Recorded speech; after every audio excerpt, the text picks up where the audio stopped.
Dans cette vidéo, je vais t'expliquer 3 techniques pour aligner ou plutôt équilibrer tes chakras ou les chakras de quelqu'un d'autre.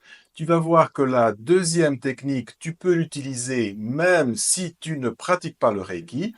Par contre, la troisième technique, tu dois au moins avoir le deuxième niveau de Reiki. Allons-y. Bonjour, je m'appelle Yves, maître Reiki et créateur du style Reiki. Alors, je pars du principe que si tu as cliqué sur cette vidéo, c'est parce que tu sais ce que sont les chakras. Je vais juste faire un petit résumé. Donc, chakra est un mot qui nous vient de l'Inde ancienne. C'est un concept qu'on retrouve dans le yoga, qu'on retrouve dans l'Ayurveda. Et c'est un mot sanskrit qui veut en fait dire roue. Pourquoi? Eh bien, les personnes qui arrivent à voir les énergies subtiles nous disent que le chakra est un tourbillon d'énergie. Alors, ce tourbillon d'énergie, en fait, c'est une espèce de porte qui permet à l'énergie de rentrer et de sortir dans notre corps, mais aussi de la faire circuler à l'intérieur de notre corps. Tu sais, c'est un petit peu comme les ronds-points qu'on trouve sur la route, qui permettent de fluidifier un peu le trafic. Eh bien, les chakras permettent de contrôler la circulation dans notre corps. Donc, cela veut dire que si un chakra est bloqué ou s'il est un peu fermé, eh bien, l'énergie ne circule pas bien. De la même façon, si ce chakra est trop ouvert, eh bien, il y a trop d'énergie à cet endroit-là et ce n'est pas bon non plus. Donc, pour être en bonne santé, aussi bien physique que mentale que spirituelle, nous devons avoir tous nos chakras équilibrés. Et c'est ce que nous allons voir dans cette vidéo, comment équilibrer les chakras. Alors évidemment, il y a des centaines de chakras dans notre corps, il y en a des plus petits, des plus grands. Nous allons aujourd'hui parler des 7 principaux, c'est les chakras que la plupart des gens connaissent, et nous allons voir alors donc comment les aligner et les équilibrer. Alors la première technique, elle est assez simple.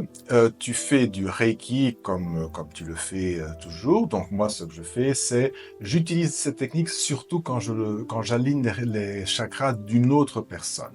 Donc la personne, normalement, elle est couchée et je vais placer mes mains aux endroits des chakras. Alors quand je dis placer mes mains, évidemment, je ne place pas mes mains sur le corps parce que, par exemple, le chakra de base, donc comme tu le sais, c'est un chakra qui se trouve entre l'anus et les organes sexuels. Donc, j'ai ma main qui est un peu éloignée et qui envoie du Reiki. Si tu le fais à toi-même, eh bien évidemment, tu peux mettre ta main posée sur le chakra, c'est ton corps, tu fais ce que tu veux, comme il est évident. Alors, la différence, c'est qu'au lieu d'envoyer simplement du Reiki à ce chakra, donc comme tu sais, le chakra de base, le chakra racine, est un chakra qui est associé à la couleur rouge, ce que je fais, c'est je visualise une couleur rouge qui sort de mes mains. Donc l'énergie qui sort de mes mains, qui généralement est blanche, je la visualise rouge. Donc cette énergie va s'accorder à l'énergie du chakra et elle va activer le chakra dans le sens où si le chakra est trop fermé, il va s'ouvrir. S'il est trop ouvert, il va se refermer légèrement jusqu'à ce que le chakra soit bien équilibré. Et une fois que le chakra est équilibré, donc ça, tu le sens. Si tu ne le sens pas, ce que je te conseille, c'est faire 3 minutes pour chaque chakra. Plus ou moins, c'est pas vraiment important. Et alors, tu passes au chakra suivant, donc le chakra orange, qui se situe 2 cm environ en dessous du nombril, et tu envoies de la couleur orange avec tes mains. Donc, c'est du Reiki, mais c'est un Reiki qui est, disons, coloré. Il est orange. Et après, tu passes au chakra du plexus solaire, tu envoies du jaune. Après, tu vas sur le sternum, chakra du cœur, tu envoies du vert. Puis le chakra de la gorge, tu envoies du bleu pâle. Puis le chakra qui se situe entre les deux yeux, donc légèrement au-dessus, tu envoies de l'énergie bleue foncée.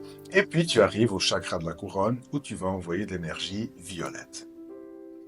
Et une fois que tu as terminé, enfin moi ce que j'aime faire, ce n'est pas obligatoire évidemment, c'est je préfère m'éloigner un petit peu de la personne et j'envoie, donc je fais comme ça avec mes mains, tu vois, et j'envoie de l'énergie blanche à tout le corps. Donc le blanc, c'est le mélange de toutes les couleurs. Et alors j'envoie du blanc, et je visualise ce blanc qui enveloppe tout le corps et qui fait, disons, un dernier alignement des chakras. Et je reste comme ça quelques minutes. Et puis voilà, c'est terminé. Les chakras sont alignés. Évidemment, c'est un travail qu'il faut faire régulièrement, mais pour l'instant, les chakras sont alignés. Alors maintenant, nous allons voir la deuxième technique. Et cette technique, je l'utilise surtout quand je le fais pour moi-même. Alors, c'est une technique qui se base sur la visualisation et comme telle, elle peut être utilisée par des personnes qui ne font pas le Reiki. Donc, elles peuvent faire simplement la partie de la visualisation. Alors, qu'est-ce que je fais? La première chose, et ça c'est une chose qu'il faut faire toujours, quand on fait du Reiki, il faut toujours se relier à la Terre. Donc, la première chose que je fais, c'est je me relie à la Terre. Et d'ailleurs, je vais faire une vidéo sur le processus que j'utilise. Tu vas voir qu'il est un petit peu différent de ce qu'on parle généralement. Mais pour l'instant, donc, je me relie à la Terre. Donc, j'imagine que de mon chakra de base ou de mes pieds, mais généralement le chakra de base, j'imagine qu'il y a une espèce de tube, une racine, disons, hein, qui va descendre, qui va s'enfoncer dans le sol et qui descend, qui descend, qui descend, qui descend, jusqu'à arriver au centre de la Terre. Et alors, à ce moment-là, quand je sens que je suis bien ancré, que je suis bien connecté à la Terre, je commence le travail et je vais visualiser que mon chakra couronne est une fleur de lotus. Alors, tu sais que c'est le symbole qu'on utilise traditionnellement pour le chakra de la couronne, cette fleur de lotus avec 1000 pétales. Et donc, je vais voir que ces 1000 pétales vont s'ouvrir et je vais placer mes mains. Donc, si tu ne fais pas de Reiki, tu ne fais pas cette partie-ci, mais moi, ce que je fais, c'est je place mes mains donc ici au-dessus de ma tête, plus ou moins comme ça, et je envoie du Reiki à mon chakra couronne. Donc, j'envoie du Reiki et je visualise toutes les pétales qui s'ouvrent. Et alors, je vois une lumière blanche qui descend et qui rentre à travers ce chakra de la couronne et qui traverse mon corps. Et cette lumière blanche est comme une douche. Tu vois, c'est une lumière qui vient, qui lave, qui purifie, qui toutes les saletés partent avec elle. Alors, j'aime pas parler d'énergie négative. On utilise beaucoup le terme énergie négative. C'est un terme que j'aime pas trop. Je préfère dire que ce sont des choses ou des énergies dont je n'ai plus besoin. Je vais te donner un exemple. S'il y a des résidus de colère, par exemple, une émotion qu'on peut dire qui est négative dans mon corps, peut-être bien que cette colère, j'en ai eu besoin. À certains moments, j'ai peut-être dû me défendre. Et alors, j'ai eu un accès de colère et il est resté des résidus. Bon, j'en ai plus besoin. Je ne suis plus en colère. Donc, cette énergie, elle s'en va. Donc, tout ce dont je n'ai plus besoin est lavé par cette énergie blanche qui vient, qui lave, qui purifie. Je fais ça aussi en visualisant les cellules dont je n'ai plus besoin. Et ça, je pense que ça peut être important pour éviter, prévenir, disons, le cancer. Donc, s'il y a des cellules dans mon corps qui, tout d'un coup, perdent la tête et qui décident de jouer le jeu à l'envers, eh bien, mon corps va les éliminer, elles vont partir, et tout ça va être éliminé par cette lumière blanche. Et où vont ces énergies que je suis en train d'éliminer? Eh bien, justement, elles partent à travers mon chakra racine, elles traversent cette racine que j'ai visualisée au préalable, et elles descendent jusqu'au centre de la Terre, et là, elles sont recyclées. Maintenant, nous allons voir la troisième méthode. Alors, cette méthode, elle est fort semblable à la première, dans le sens où on visualise les couleurs, mais on rajoute des symboles. Alors, quels symboles ou comment? Ça dépend. Hein. Et je sais que tu n'aimes peut-être pas trop cette réponse, ça dépend, mais en fait, il faut sentir. Alors, je te donne quelques pistes. Par exemple, je vais peut-être utiliser le chokurei pour le chakra de base ou le chakra du plexus solaire parce que c'est un symbole de pouvoir et de force. Je vais peut-être utiliser le Seiki sur le chakra du cœur à cause des sentiments, des émotions, etc. Je vais utiliser, si tu as le chakra, par exemple, le symbole de la maîtrise, eh bien, tu peux l'utiliser sur le chakra de la couronne. Donc, tu vois plus ou moins l'idée, mais ça va dépendre un peu de la personne qui est devant toi et des problèmes que tu vas sentir. Et justement, ce ressenti est très important parce que au fur et à mesure, tu vas voir, plus tu pratiques l'alignement des chakras et plus tu vas commencer à sentir. Et alors, non seulement tu vas être guérisseur, mais tu vas, en plus de savoir guérir, savoir aussi faire le diagnostic.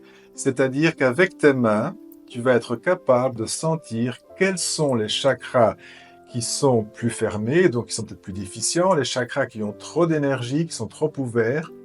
Et si tu connais les organes associés au chakra, les émotions qui sont associées au chakra, les situations qui sont associées au chakra, tu vas pouvoir aider cette personne à voir un peu plus clair dans sa situation. Mais surtout, ça va te permettre, quand tu es en train de faire l'équilibrage des chakras, de savoir où est-ce que tu dois rester plus longtemps.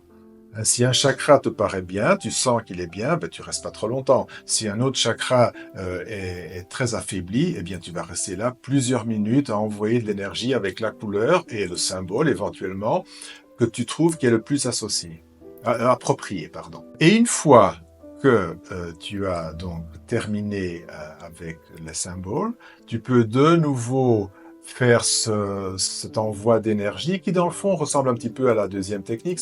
Je termine toujours par envoyer de l'énergie blanche. Parce que, comme je l'ai déjà dit, l'énergie blanche, en fait, c'est l'ensemble de toutes les couleurs. C'est une énergie très purificatrice. C'est une énergie que j'associe à l'énergie divine. Et en fait, c'est l'énergie, c'est le Reiki. Parce que dire énergie du Reiki, c'est une redondance, puisque Reiki veut dire énergie divine. Alors, si tu as trouvé cette vidéo utile, pense à t'abonner, pense à la partager avec d'autres personnes à qui ça pourrait être utile aussi. Si tu as d'autres techniques différentes ou si tu as essayé ces techniques-ci et tu as eu des résultats, eh bien, j'aimerais beaucoup le savoir. Utilise les commentaires, je réponds à tout le monde. Je te souhaite une très belle pratique du Reiki et à très bientôt.